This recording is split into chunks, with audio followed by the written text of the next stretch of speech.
हम दोबारा चांद पर क्यों नहीं गए? इसका असली कारण बजट में कटौती, राजनीति या अरुचि से नहीं है। असली वजह को 50 सालों से छिपाकर रखा गया है और इसे उजागर करने वाला कोई गुमनाम मुखबिर नहीं है जो छद्म नाम के पीछे छिपा हो। उनका नाम चार्ल्स ड्यूक है, जो चांद की सतह पर कदम रखने वाले 10वें इंसान हैं, वायुसेना के ब्रिगेडियर जनरल हैं और वही आवाज हैं जिन्होंने नील आर्मस्ट्रांग को मानवता के पहले चंद्रयान में मार्गदर्शन दिया था। अप्रैल 1972 में अपोलो 16 मिशन के दौरान ड्यूक और उनके कमांडर को डेकार्ट हाईलैंड्स में कुछ ऐसा मिला जो वहां नहीं होना चाहिए था। उन्होंने ह्यूस्टन को रेडियो पर सूचना दी और जो कुछ देखा उसका वर्णन किया, लेकिन ह्यूस्टन ने चुप्पी साध ली। यह सामान्य सिग्नल विलंब नहीं था, एक लंबी, जानबूझकर भयावह चुप्पी। जब अंततः जवाब आया तो वह कोई प्रश्न नहीं था, वह एक आदेश था। आगे बढ़ो। ड्यूक ने 40 वर्षों तक उस आदेश का पालन किया। उन्होंने अपना मुंह बंद रखा, उन्होंने इस रहस्य को छुपाए रखा, लेकिन अब 89 साल की उम्र में उन्होंने चुप रहना छोड़ दिया है और उनका स्पष्टीकरण बेहद भयावह है। अंतरिक्ष यात्री। यह समझने के लिए कि यह व्यक्ति 4 दशकों तक चुप क्यों रहा, आपको यह समझना होगा कि वह किस प्रकार का व्यक्ति था। ड्यूक आसानी से डरने वाला नहीं था।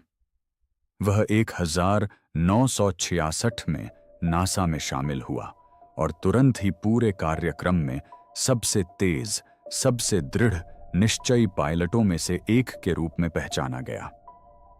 8वें दिन हमने घर वापसी की। 9वें दिन हमने अंतरिक्ष यात्रा ईवीए की और हम पृथ्वी से लगभग 1,80,000 मील दूर थे। नासा में आने से पहले वे वायुसेना के सबसे उन्नत लड़ाकू विमानों में से कुछ को उड़ा रहे थे। सटीकता ही उनकी भाषा थी, तथ्य ही उनका धर्म थे। वे कल्पना या अतिशयोक्ति करने वाले व्यक्ति नहीं थे। अपोलो 11 के दौरान सी ऑफ ट्रैंक्विलिटी पर उतरने से पहले आर्मस्ट्रांग और उल्ड्रेन ने आखिरी बार उन्हीं की आवाज़ें सुनी थी। वह प्रसिद्ध बातचीत जिसमें उन्होंने बताया कि जमीन पर खड़े कुछ लोग सांस रोककर नीले पड़ने वाले थे। यही थे ड्यूक, शांत, स्थिर, ऐसे व्यक्ति जो तब भी विचलित नहीं होते जब पूरी दुनिया उन्हें देख रही हो और 2 जिंदगियां उनके संयम पर टिकी हों। 3 साल बाद उन्हें अपना खुद का मिशन अपोलो 16 मिला। उन्होंने और कमांडर जॉन यंग ने 16 अप्रैल 1972 को उड़ान भरी और चंद्रमा की सतह पर 71 घंटे बिताए, जो उनसे पहले लगभग किसी भी दल द्वारा बिताए गए समय से अधिक था। उनका लैंडिंग स्थल डेकार्ट्स हाईलैंड्स था, जो चंद्रमा का एक ऊबड़ खाबड़ प्राचीन क्षेत्र था, जिसके बारे में वैज्ञानिकों का मानना था कि इसकी उत्पत्ति ज्वालामुखी से हुई थी। उन्होंने चंद्र रोवर को मीलों तक बंजर भूभाग पर चलाया, जिसे किसी भी इंसान ने पहले कभी नहीं देखा था। क्रेटर्स और रिज लाइनों से भूवैज्ञानिक नमूने एकत्र किए और चेकलिस्ट पर मौजूद हर प्रयोग को अंजाम दिया। नासा ने इसे अपोलो की अब तक की सबसे सफल उड़ानों में से एक बताया। हर लक्ष्य पूरा हुआ, हर शर्त पूरी हुई, त्रुटिहीन। कम से कम आधिकारिक तौर पर तो यही कहा गया है। लेकिन असल बात यह है, अगर आप मिशन की मूल बिना एडिट की हुई फुटेज देखें, हाइलाइट्स नहीं बल्कि पूरी रिकॉर्डिंग, तो कुछ गड़बड़ है। ऐसे कई पल हैं जब ड्यूक बोलते बोलते, कदम बढ़ाते बढ़ते एकदम रुक जाता है। उसकी बॉडी लैंग्वेज बदल जाती है। वो पूरी तरह से हिलना डुलना बंद कर देता है और कैमरे के फ्रेम से परे किसी चीज को घूरता रहता है, ऐसी चीज जिसे लेंस कभी कैद नहीं कर पाता। रेडियो पर यंग की आवाज कर्कश सुनाई देती है। चार्ली, तुम ठीक हो? एक लंबा विराम, ऐसा विराम जो जानबूझकर लिया गया लगता है। फिर ड्यूक की आवाज दबी हुई सी सुनाई दी। हाँ हाँ, मैं ठीक हूं, बस देख रहा हूं। उनकी आवाज अलग सी लग रही थी, मानो कोई व्यक्ति किसी ऐसी बात को समझने की कोशिश कर रहा हो जिसके लिए उसे प्रशिक्षण ने कभी तैयार नहीं किया था। दस्तावेजों में जो बातें नहीं लिखी हैं, मिशन के बाद की रिपोर्टों में इसका जिक्र नहीं है, और ड्यूक ने दशकों तक इस बारे में बात नहीं की।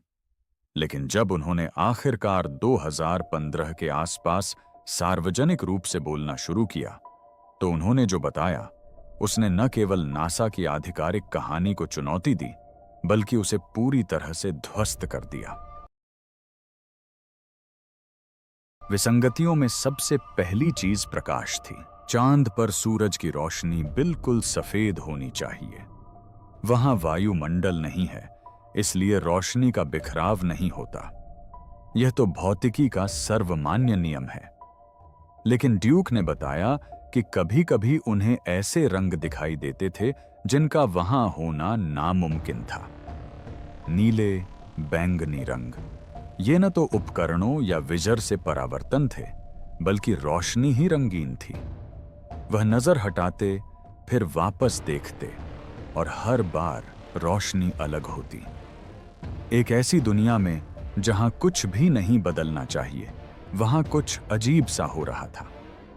और तो और, उन्हें चांद पर आवाजें सुनाई देती थीं, जहां ध्वनि का होना भौतिक रूप से असंभव है, न रेडियो से, न ही सूट से होने वाले कंपन से।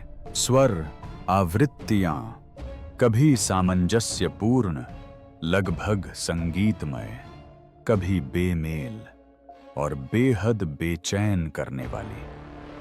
उसने यंग की ओर मुड़कर पूछा कि क्या वह भी इसे सुन सकता है। यंग ने हां कहा। मानव इतिहास के 2 सबसे कठोर प्रशिक्षण प्राप्त परीक्षण पायलट भौतिकी के नियमों का उल्लंघन करने वाली किसी चीज का अनुभव कर रहे थे, और उन्होंने इसकी कभी रिपोर्ट नहीं की, क्योंकि उन पर कौन विश्वास करेगा। लेकिन बात यहीं खत्म नहीं होती। ड्यूक ने समय के अनियमित व्यवहार का वर्णन किया। वह किसी कार्य पर काम कर रहा होता, अपने सूट टाइमर को देखता, और 20 मिनट गायब हो चुके होते। 3 मीटर लंबे खंभे से, यानी 10 फीट की दूरी पर यह जैविक प्रयोग किया जा रहा था। तो वह बाहर निकला और मेरी तरफ पीठ करके इस प्रयोग पर काम करने लगा। बिल्कुल शत्रुतापूर्ण तो नहीं, लेकिन अपरिहार्य। ऐसा लग रहा था जैसे कोई विशालकाय प्राणी उन्हें देख रहा हो, ठीक वैसे ही जैसे आप किसी ऐसे कीड़े को देखते हैं जो आपके हाथ पर रेंग कर आ जाए, और यह रुक रुक कर नहीं हो रहा था। सतह पर कदम रखने से लेकर बाहर निकलने के लिए दरवाजा बंद करने तक यह निरंतर चल रहा था, देखते हुए, इंतजार करते हुए, उस धैर्य से परे जो किसी मानवीय समझ से परे है। अजीब सी रोशनी जो अपने आप बदलती रहती थी। ऐसी ध्वनियां जो निर्वात में सुनाई देती थीं, जहां ध्वनि भौतिक रूप से मौजूद नहीं हो सकती। समय घड़ी की आज्ञा मानने से इनकार कर रहा था, कभी खिंचता तो कभी सिकुड़ता हुआ, जिसका कोई मतलब नहीं था। ऐसा महसूस हो रहा था मानो कोई ऐसी चीज आपको देख रही हो जिसे आप देख नहीं सकते, नाम नहीं दे सकते, समझा नहीं सकते, कोई प्राचीन और अविश्वसनीय रूप से धैर्यवान चीज। ड्यूक और यंग ने एक ही मिशन पर इन सभी चीजों का अनुभव किया। उन्होंने आपस में अपने अनुभव साझा किए। उनके अनुभव एक जैसे थे, और उन्होंने किसी को कुछ नहीं बताया। जरा ध्यान से सुनिए, क्योंकि मैंने अभी जो कुछ भी बताया, रोशनी, आवाजें, समय का विकृत होना, उपस्थिति, ये सब वो कारण नहीं थे जिनकी वजह से ड्यूक 40 साल तक चुप रहे। यह वह कारण नहीं है जिसके चलते हमने चंद्रमा पर जाना बंद कर दिया। वे विसंगतियां परेशान करने वाली थीं। हां, अस्पष्ट थीं, लेकिन वे व्यक्तिपरक अनुभव थे जिन्हें साबित करना कठिन था। नासा के लिए उन्हें तनाव या भटकाव बताकर खारिज करना आसान था, इसके बाद जो हुआ वह अलग है। इसके बाद जो हुआ वह भौतिक, ठोस, फोटो में कैद है, और यही कारण है कि हम कभी वापस नहीं गए। यदि आपने अभी तक सदस्यता नहीं ली है तो अभी लें, क्योंकि डार्ट हाईलैंड्स की उस पहाड़ी पर ड्यूक ने जो खोजा है वह सब कुछ बदल देता है। संरचनाएं।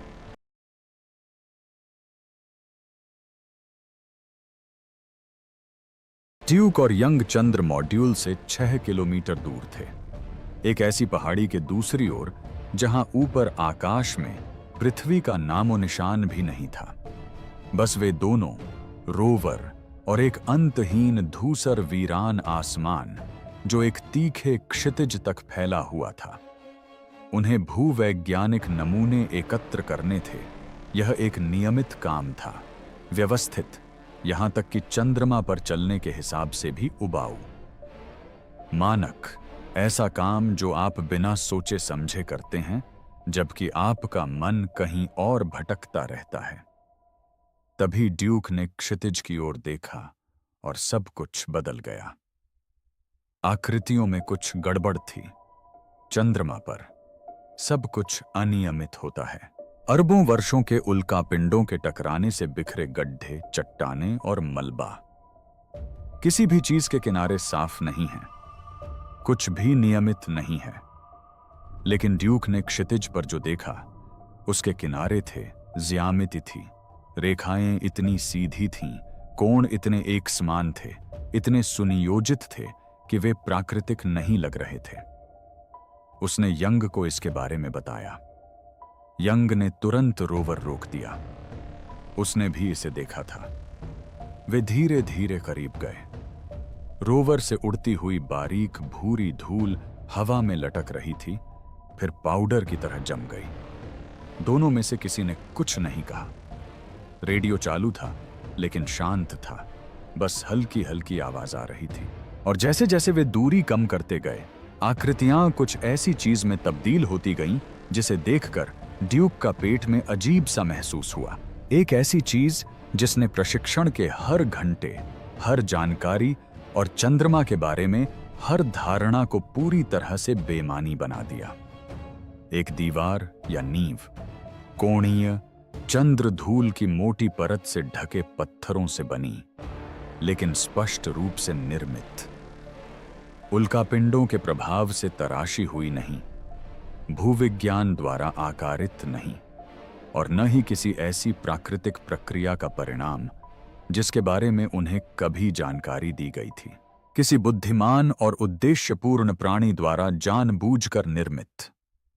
ड्यूक का अनुमान था कि यह लगभग 100 मीटर लंबा था और दोनों सिरों पर सतह में समाहित हो रहा था, मानो सदियों से चंद्रमा ने इसे धीरे धीरे निगल लिया हो। जैसे वे किसी विशाल चीज की उजागर रीढ़ देख रहे हों जो नीचे दबी हुई थी। कुछ ऐसा जो उन दिशाओं में फैला हुआ था जिनका वे अनुसरण नहीं कर सकते थे। असली बात यह है, वह अजीब रंग का प्रकाश जिसे ड्यूक पूरे मिशन के दौरान देख रहा था, यहां अधिक केंद्रित था। अधिक तीव्र नीले और बैंगनी रंग संरचना की सतह पर इस तरह बदल रहे थे मानो यह आसपास के प्रकाश को प्रभावित कर रहा हो। और वे मधुर स्वर जो वे सुन रहे थे अब और भी तेज, बहुत करीब, लगभग दिशात्मक लग रहे थे, मानो स्वयं संरचना ही उस सन्नाटे का स्रोत हो। ड्यूक ने अपना रेडियो चालू किया। उसने ह्यूस्टन को स्पष्ट और सटीक शब्दों में बताया कि वे क्या देख रहे थे।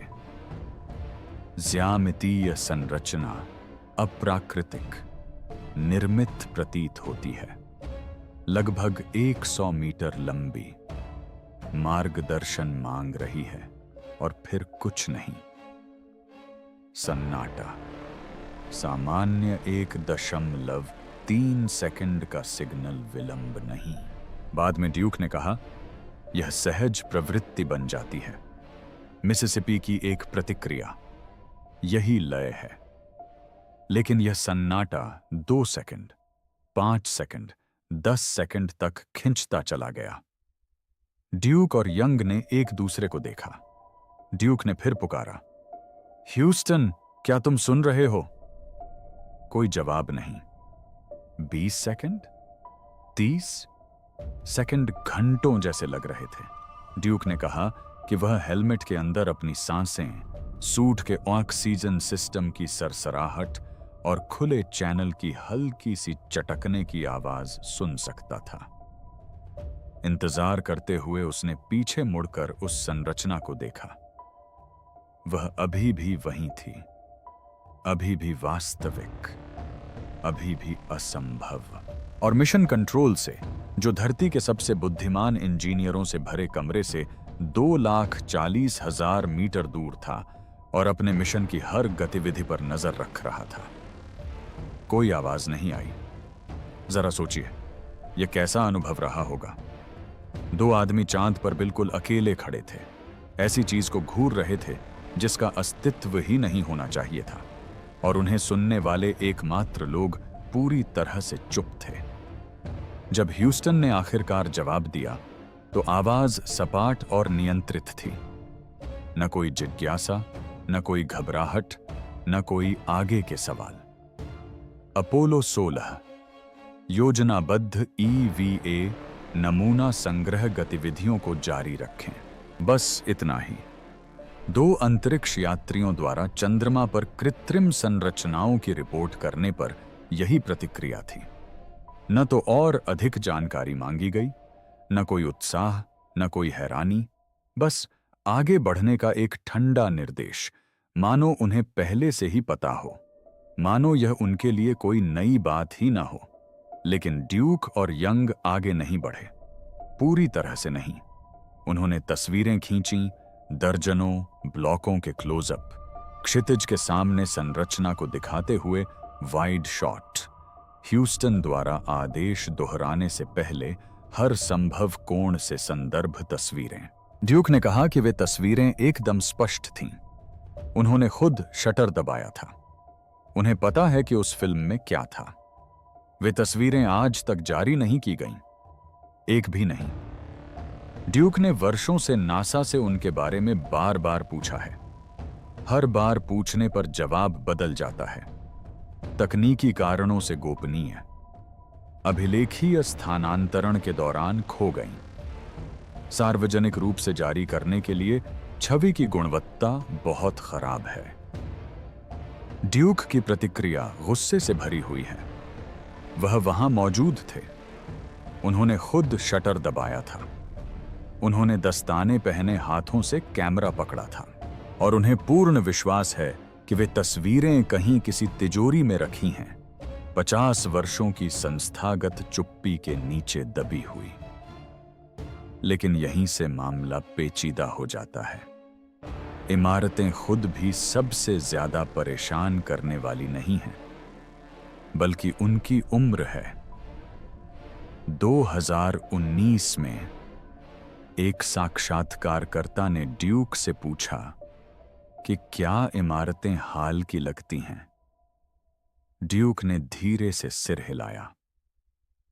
नहीं, यही बात इसे भयावह बनाती है। उन्होंने कहा कि वे घिस चुकी हैं, इस तरह से जर्जर हो चुकी हैं जो हवा रहित दुनिया में संभव नहीं होना चाहिए। भले ही चांद पर हवा न हो, बारिश न हो, किसी भी तरह का मौसम न हो, फिर भी इन संरचनाओं पर प्राचीन काल के स्पष्ट निशान थे।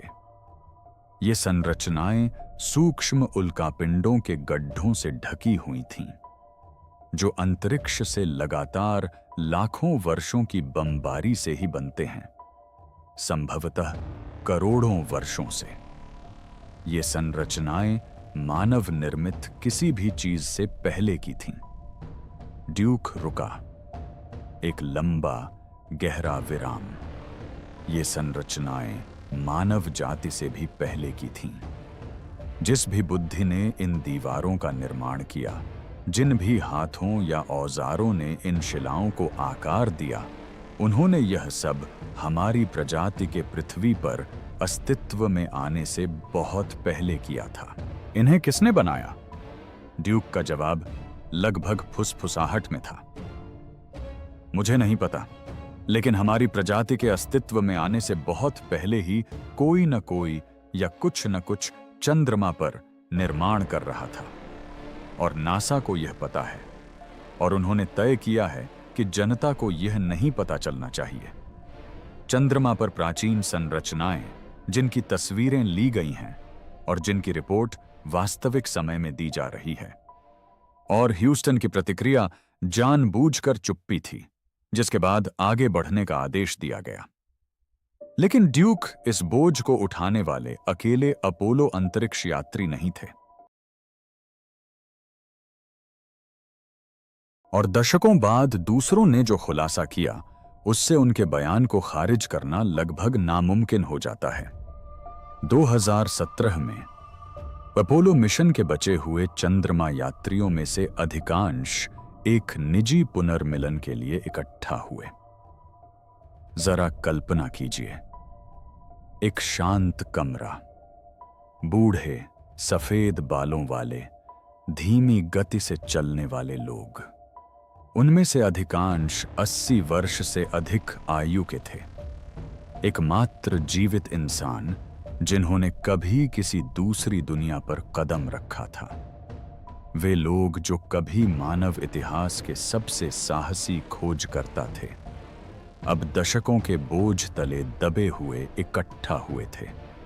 वर्षों तक हर किसी ने इस बोझ को पूरी तरह अकेले ही ढोया था।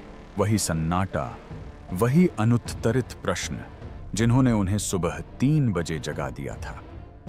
और ड्यूक के अनुसार उस पुनर्मिलन में ही पहली बार उनमें से किसी ने खुलकर अपनी बात कही।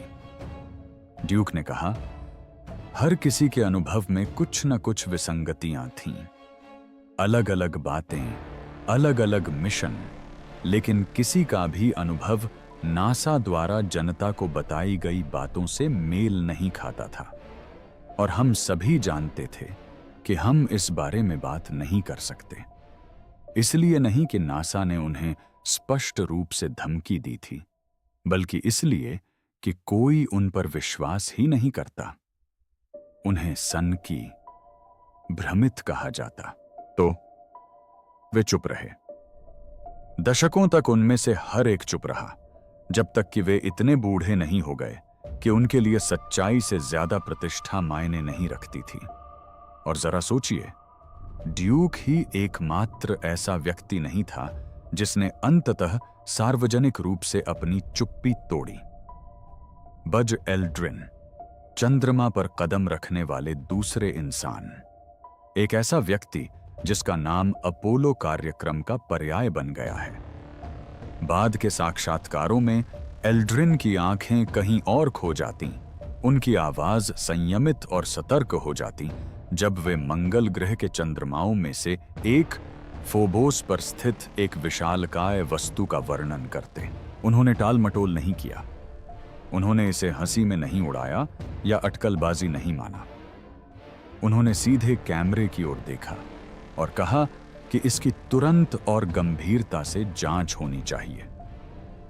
वही व्यक्ति जो ट्रैंक्विलिटी बेस पर आर्मस्ट्रांग के साथ खड़ा था, जिसने एक षड्यंत्र सिद्धांतकार को झूठा कहने पर उसके चेहरे पर मुक्का मारा था, अब दुनिया से एक दूसरे चंद्रमा पर हो रही किसी बेहद विचित्र घटना पर ध्यान देने का आग्रह कर रहा है।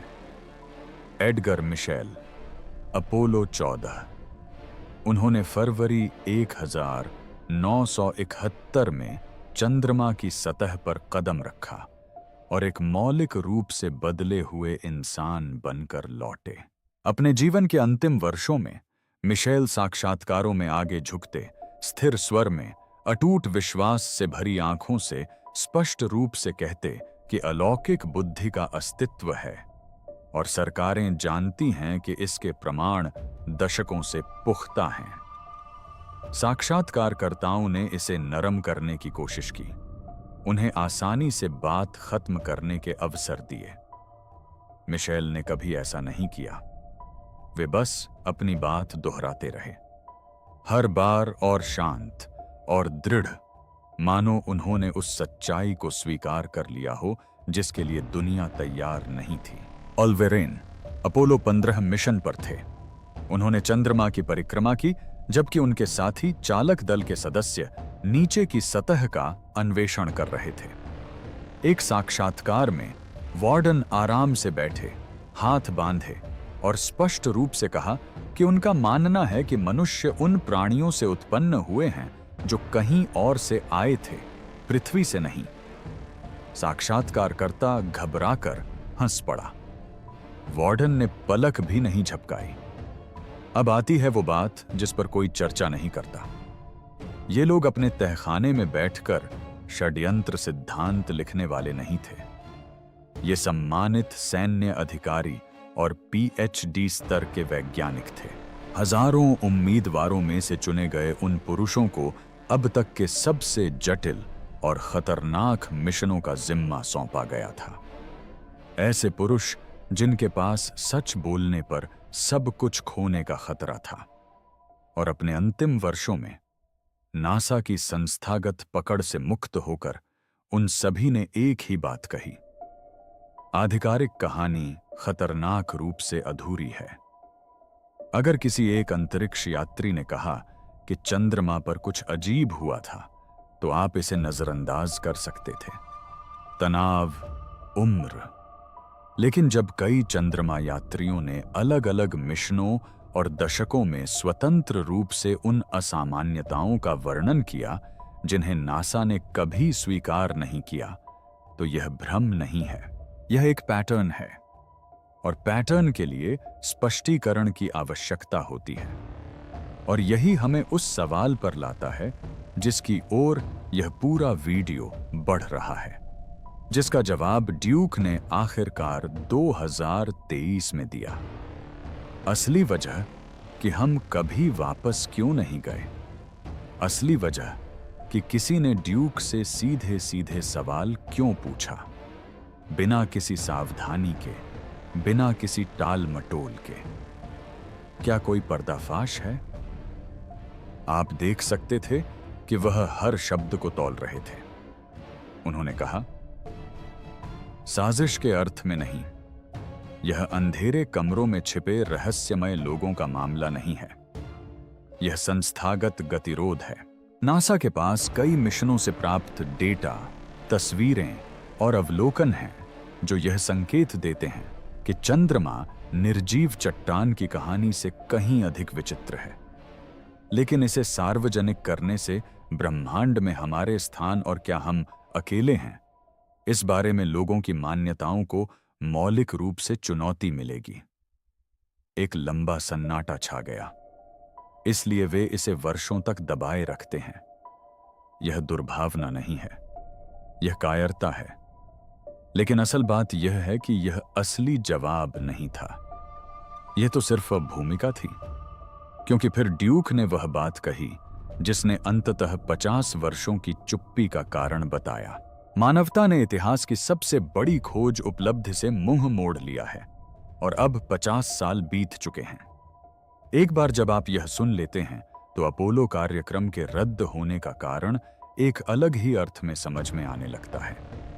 उन्होंने कहा, हम इसे जारी रख सकते थे। उनकी आवाज अब बदल गई थी, शांत, भारी, मानो उनके भीतर दबी किसी बात का बोझ हो। हम चंद्र अड्डे बना सकते थे, दर्जनों और मिशन भेज सकते थे, और वास्तव में वहां क्या है इसकी खोज कर सकते थे।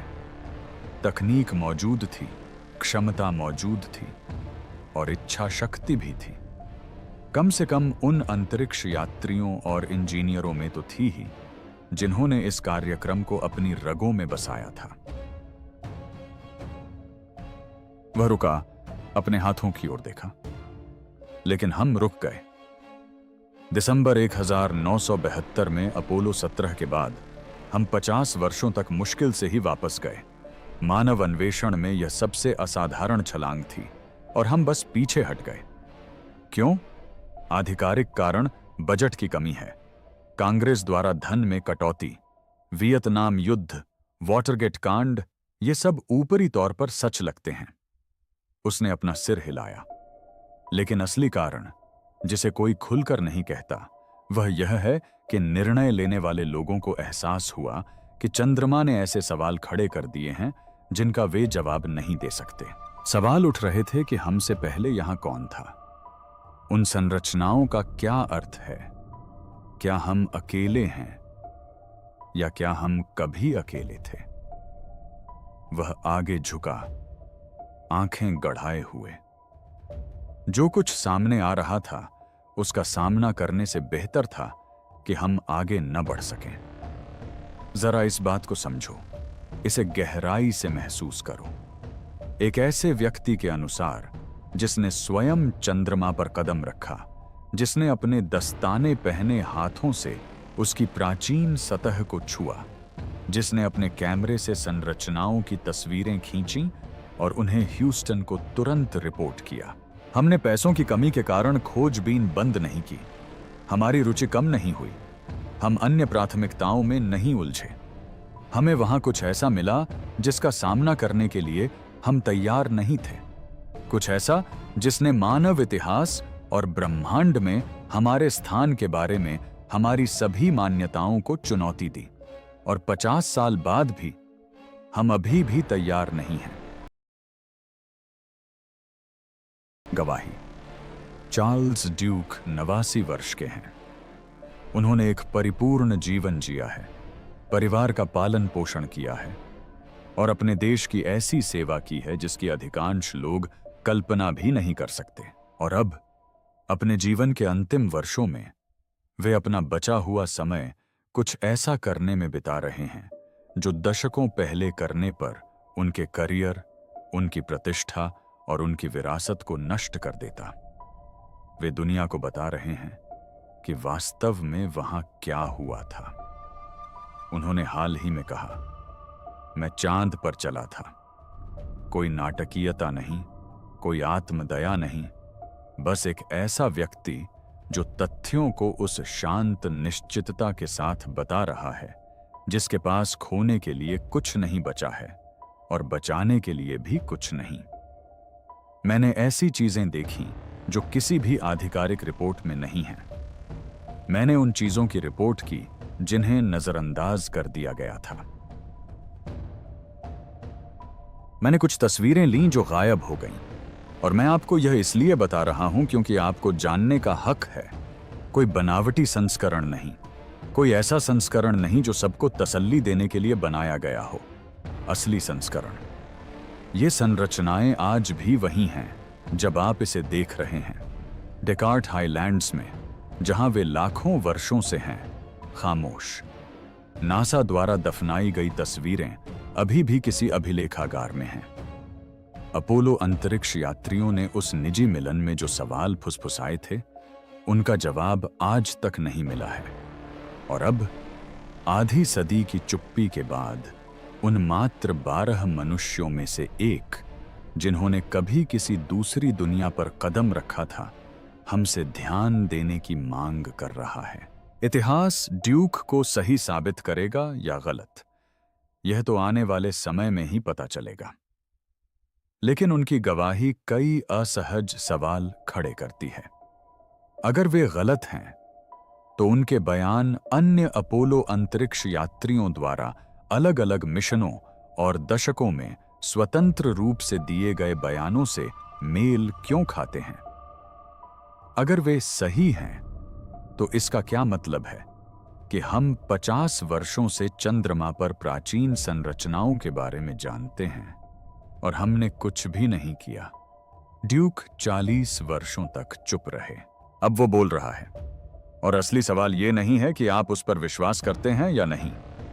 सवाल ये है, अगर नासा के पास तस्वीरें हैं, मिशन का डेटा है, कई क्रू सदस्यों के वो अवलोकन हैं जिनमें ऐसी चीजों का वर्णन है जो वहां नहीं होनी चाहिए थी, तो उन्होंने 50 से अधिक वर्षों में इसका एक भी अंश क्यों जारी नहीं किया?